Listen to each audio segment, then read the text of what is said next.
This is the story of a man named Roger, a famous thief from Norway. But don't get it twisted, he's not your average criminal. Roger lives by strict rules. Rule number 1. Before breaking into any house, he studies it completely. Every corner, every habit, every weakness. Rule number 2. He never stays inside longer than 10 minutes. Not a second more. Rule number 3. A full protection. Gloves, suit, face covered, no fingerprints, no DNA, nothing. And because of that, he's never left a single trace behind. Not once. For Roger, stealing isn't even his main job. It's just a part-time. During the day, he works as a headhunter, recruiting top executives from major companies. And he's good at it. Respected. Successful. A man people trust. But here's the problem. No matter how much he earns, it's never enough. Because Roger spends money like there's no limit. Mostly on his wife Diana. Expensive gifts, luxury, a flashy lifestyle, all to maintain his image. Diana owns an art gallery, elegant, high-end. And quietly, Roger steals and sells paintings to support all. But Diana wants something more. A child. And Roger isn't ready. From the outside, their marriage looks perfect. But inside, it's falling apart. Lately, Roger notices something strange. Diana has been spending time with another woman, Lotta. They meet often, especially after work. One day, Lotta asks Roger to join her for a dinner party. That's when he cuts things off immediately. Too much, too suspicious. Now Roger is certain. Diana is hiding something. Maybe even having an affair. But he doesn't know with who. At the same time, Roger's headhunting job isn't exactly what it seems. When he interviews wealthy candidates, he doesn't just ask about their careers. He digs deeper. Their homes, their families, their art collections, all of it, because every detail helps him choose his next target. One day, he interviews a man named Brogue, a candidate for the CEO position at Pathfinder. Roger rejects him for the job, but secretly selects him for something else. His next heist. Roger doesn't work alone. He has a partner. They never meet openly. Roger always calls him from a payphone, untraceable. Works for a home security company. Alarms, digital locks, surveillance. That's his specialty. He hacks into systems, disables alarms, unlocks doors, without anyone ever noticing. With O's help, Roger breaks into Brogue's house. Inside, he moves fast.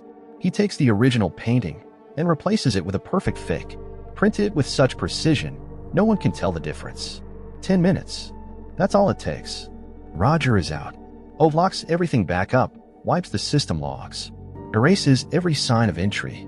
It's like they were never there. Later, Ove retrieves the stolen painting from Roger's car, hidden above the rear window. Before sunrise, it's already on its way. Sold to a buyer in Sweden. Ove takes his 20% cut. The painting sells for a huge amount, leaving Roger with a massive profit. But even that isn't enough for his lifestyle. Then one day, at the opening of Diana's new gallery, everything changes. Diana introduces him to a man named Klaus, a Dutch businessman, former director of a major tech company. Roger's mind starts racing. This man could be valuable. Right before the party begins, a famous detective named Breda arrives. She's investigating a recent art theft. Roger sees her, and for a moment, he feels uneasy. Back home, Diana reveals something shocking. A painting by the legendary artist Rubens, stolen by German soldiers back in 1941, lost for decades. And now, that very painting might be in Klaus's apartment. Apparently, Klaus's grandmother received it from a German soldier. Now, Klaus wants Diana to verify if it's real. If it is, it could be worth millions. Roger smiles, calm on the outside, but inside, he's electrified. This is it, his biggest target yet. That same night, he calls Ove from a payphone. Ove is busy with his girlfriend, but still agrees to meet the next day at 1 o'clock. The following morning, things at home get tense. Roger and Diana argue again. 7 years of marriage, and still no child. Roger snaps. Not now, we'll talk about it later. He leaves, frustrated. Soon after, he meets Ove at a quiet apartment near the woods. Together, they plan the heist. Ove will create a perfect replica of the painting, just like before. The original will be sold in Sweden. Roger will handle Klaus. He'll invite him to lunch, under the pretense of offering him the CEO job. During the meeting, he'll gather every detail about his home. At first, Ove hesitates. He'd rather spend time with his girlfriend. But when he hears how much the painting is worth, he's in. During lunch, Klaus is cautious. He refuses to share personal details at first. But later, during a workout session, things change. After exercising, tired and relaxed, Klaus begins to open up. He's divorced. No children. Lives alone in Amsterdam with just his dog. He served in the military. Special forces. Even has scars on his back from old injuries. His unit specialized in tracking missing people. After leaving the military, he moved into the corporate world. And interestingly, his company manufactures small GPS transmitters. These tiny transmitters were designed to track people. After their conversation, Klaus casually mentioned, "I'll head to Amsterdam first, then I'll be back in a few days." Nothing unusual, at least on the surface. When Roger gets home, he finds a note from Diana. She says she'll be late, meeting a client. Simple. Normal. Or so it seems. The next morning, Roger puts his plan into motion. Ove hacks into the system, unlocks Klaus's apartment remotely. Roger slips inside, quiet, precise, just like always. He finds the painting quickly, removes the original, replaces it with a flawless replica. Perfect execution. Everything goes smoothly. But just as he's about to leave, he pauses.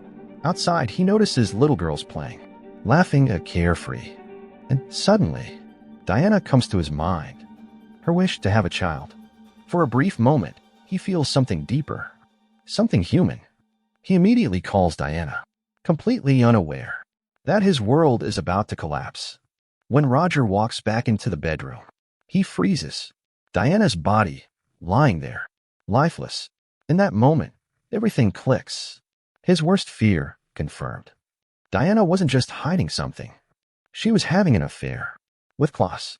And the most painful part, Roger had been risking everything, stealing, spending all his money, just for her. His heart shatters. Completely. Later, he returns home, silent. Diana acts normal. Says she lost her phone at the gallery. But Roger knows the truth. Still, he says nothing. Because deep down, he's guilty too. He had his own affair with Lotta. And that guilt keeps him quiet. The next day, Roger takes Klaus to meet executives at Pathfinder. A formal meeting discussing the CEO position. But Roger isn't paying attention. His mind is elsewhere. During the presentation, Klaus explains his company's new technology. A special gel, capable of holding tiny GPS transmitters. So small, they can be inserted into anything. Even people. The presentation is impressive. Flawless. But Roger rejects him anyway. Not because of business, but because of revenge. He's angry, bitter, and he doesn't want Klaus to succeed. That night, Roger calls Ove, tells him to take the painting and sell it in Sweden immediately. No delays. On his way home, Roger suddenly runs into Lotta. She looks at him, emotional. "I miss you." She steps closer. But Roger pulls back, gently, firmly. It's over. The next day, during lunch, Roger speaks calmly to Diana. He tells her Klaus didn't get the job. Then adds, almost casually, "I'll try to find him something in Norway." No explanations. No confrontation. Then a quiet question. "Did you get your call?" That's it. A subtle line drawn between them. No drama. No scene. Just distance. Meanwhile, Ove sticks to his routine. He parks his car in a designated spot far from Roger's house. Just like always. But the next morning, everything changes. Roger finds Ove dead inside the car. His body, twisted unnaturally in the driver's seat. Roger reacts instantly. He moves the body into the trunk. Then notices something strange. A tiny needle embedded in the seat. And suddenly, it all makes sense. The needle was placed there deliberately. When Ove bent down to retrieve the painting, it must have pricked him. Poison, injected instantly, spreading through his body. Just then, Diana arrives. Calm, loving, normal. She hugs Roger, runs her fingers through his hair, as if nothing has happened. She has no idea. Roger drives Ove's body to a lake, planning to dispose of it. But just as he's about to throw him in, Ove gasps. He's still alive. Barely. The poison hasn't fully killed him. Roger quickly takes him back to his apartment. After some time, Ove regains consciousness. Weak, in pain, Roger tells him everything. The needle, the setup, Diana, Klaus, all of it.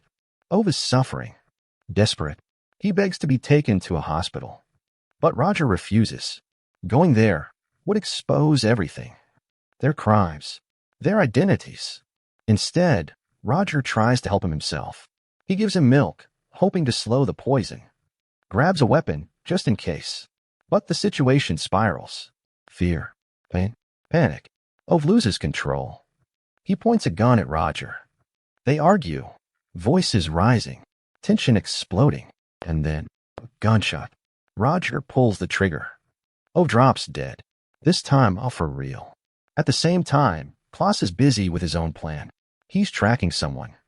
Oh, or Roger. Using the very technology his company created. Klaus wastes no time. Using his GPS technology, he tracks Roger down and attacks him. Roger barely escapes. Breathing hard, shaken, he finally realizes the truth. Klaus isn't just some businessman. He was military, a trained tracker, someone who hunts people for a living. And with his company's advanced tech, that makes him extremely dangerous. Roger now understands. Klaus knows about the stolen painting. And now he's hunting him. Immediately, Roger throws away his phone. No phone and no tracking. That's what he thinks. He switches to Ove's car, dumps his clothes, even his wedding ring, into the river. Then puts on Ove's work uniform. Maybe the tracker is in his clothes. That's the only explanation. He heads to Ove's apartment, calls the landlord, pays him off, and hides the car in a storage shed. But somehow, Klaus still finds him. Now Roger starts to panic. What if the tracker is inside me? Inside the apartment, he gathers a few things. Weapons, essentials, and hides the painting above the bathroom ceiling panel. Then, his worst fear comes true. Klaus shows up, with his dog, and in his hand, the same weapon Roger had left on the table. Roger doesn't think twice. He runs, straight into a sewage pit. Filthy, suffocating, unbearable. But it saves his life. He hides, breathing through an old toilet paper tube. The dog searches, sniffing everywhere. But the stench is too strong. It can't find him. After a while, Klaus leaves. The moment it's safe, Roger crawls out, runs toward Ove's car. But it's ruined. The engine wires are cut. No escape. Then he spots something nearby. A tractor. He rushes to the landlord's house to get the keys, and finds him dead. No idea who killed him. No time to think. He grabs the keys and runs back. But suddenly, the dog attacks. It lunges at him, bites deep into his shoulder. Roger struggles, fights back, and finally kills it. Bleeding, exhausted, he manages to start the tractor and escape.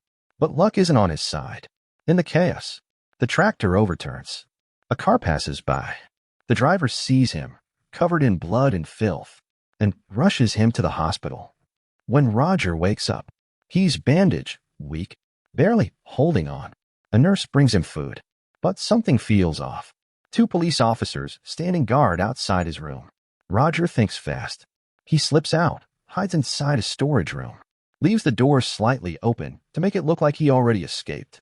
After some time, when things quiet down, he steps out and immediately runs into a detective. They mistake him for Ove, accuse him of murdering the landlord. In that moment, Roger makes a decision. He plays along, pretends to be Ove to protect his real identity. The detectives escort him to a police vehicle.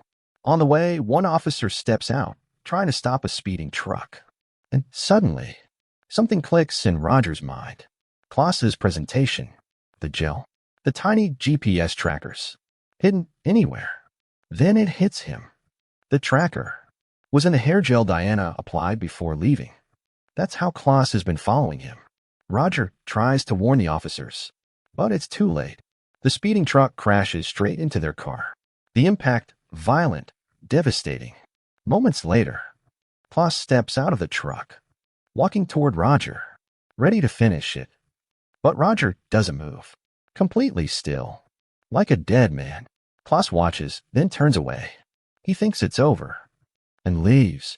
After a while, Roger slowly opens his eyes, groaning in pain, but alive. He grabs the keys from a dead officer, unlocks his handcuffs, finds scissors and a razor, and shaves off all his hair, every strand. He collects the hair, seals it in a snack bag, then takes a police weapon, disguises himself as an officer, wipes everything, no fingerprints. No, everyone will believe the man they thought was Ove actually died in the crash. And Roger, he's gone. Exhausted, broken, he walks back toward town. On the way, he stops at a public phone, calls Diana. The phone connects, but he can't speak. Tears fill his eyes. Despite everything, he still misses her, still feels the pain. Finally, he heads to her apartment. Maybe, just maybe, he'll find some answers. Inside, he looks for scissors, trying to cut his bandages. Then, suddenly, he notices something. Drawer. Inside it, a pin with Klaas's company logo. And in that moment, everything becomes clear. Lotta was connected to Klaas all along. At the same time, Lotta secretly sent a message to Klaas.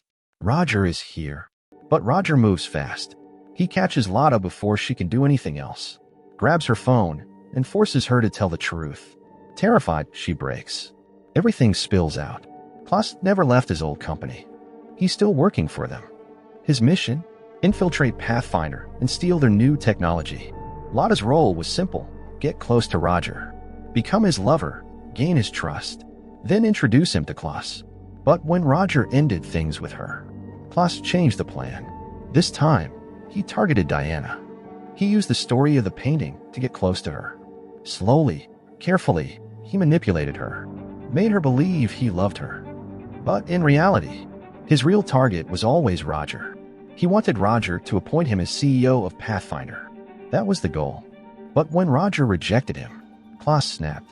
Humiliated, furious, he decided Roger had to die because his company was on the edge of bankruptcy. Stealing Pathfinder's technology was their last chance. Billions were at stake. So Klaas sent Lotta one final time. She pretended she still loved Roger, got close to him, and secretly applied tracking gel to his hair. That's how Klaas tracked him. Which means Roger was wrong. Diana was never part of this plan. The poison needle in the car, that was meant for Roger. But Ove sat on it by mistake. Lotta breaks down in tears, says she was scared of Klaas. That's why she did everything. Now she just wants to be free. For a moment, Roger feels sympathy. He walks into the kitchen to get her some water. But suddenly, Lotta attacks him. Roger tries to defend himself, but she lunges again. And this time, he has no choice. He fires. Lotta drops dead. Silence. After everything, Roger returns home, exhausted, broken, guilty. A little while later, Diana arrives. She sees him, covered in wounds, shaken. She's shocked. Then finally she speaks. You pushed me away. That's why I got close to Klaas. Tears in her eyes. She admits her mistake. I only love you. I shouldn't have gone to him. She even says, if you want, we can forget about having a child. I just want us. In that moment, Roger understands. Diana was never part of Klaas's plan. She was just caught in it. As she cleans his wounds, Roger finally tells her everything. His affair with Lotta, his secret life, stealing art. Oh, Klaas saw all of it. Even what happened with the police. Then he says quietly, I have to run. The police will figure out I'm alive. Everyone still thinks he's dead. That gives him time. Diana hands him her credit card, so he can survive. But she also says something that hits hard. You should have told me the truth. We didn't need all this money. Roger finally sees it clearly. He did all of this out of fear. Fear of losing her. Even avoided having a child because he thought she might love the child more than him. After 7 years, for the first time, they truly understand each other. Diana finishes bandaging his wounds. Then she sets the final plan in motion. At the hospital morgue, she sends a message to Klaas, invites him to Ove's apartment. Meanwhile, Roger returns to the hospital. The first thing he does is recover the snack wrapper. Inside his shaved hair, and attached to it, the GPS tracker. If anyone finds it, everything is over. He quietly leaves, but on the way out, he runs into Detective Breda. For a moment, tension rises, but somehow, he slips away. Next, he heads to Ove's apartment. Ove's body, still lying there. Roger gets to work immediately, wipes every surface, removes all traces of himself. Then, suddenly, the door bursts open.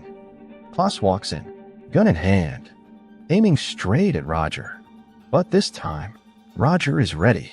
He knew Klaus would follow the GPS signal. That's why he set everything up. Before this, Roger had already activated the apartment security system, so the CCTV footage would only show Klaus entering, not him. Then, gunfire. Roger grabs Ove's gun and fires. Klaus fires back. But here's the twist. Earlier, Diana had secretly gone to Klaus's apartment and replaced the real bullets in his gun with fake ones. So on camera, it looks like Klaus is being shot multiple times. But there's no clear shooter. No fingerprints. No evidence.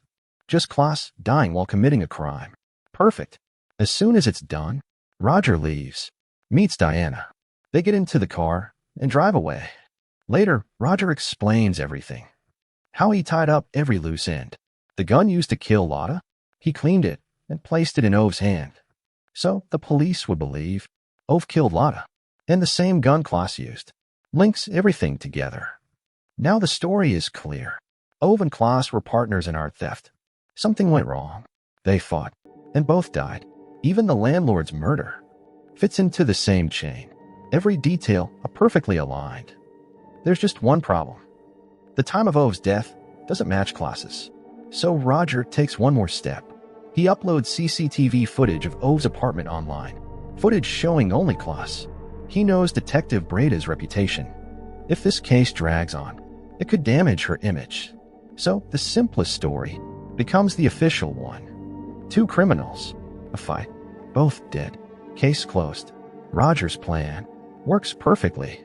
And finally, it's over. Now Roger's life is different.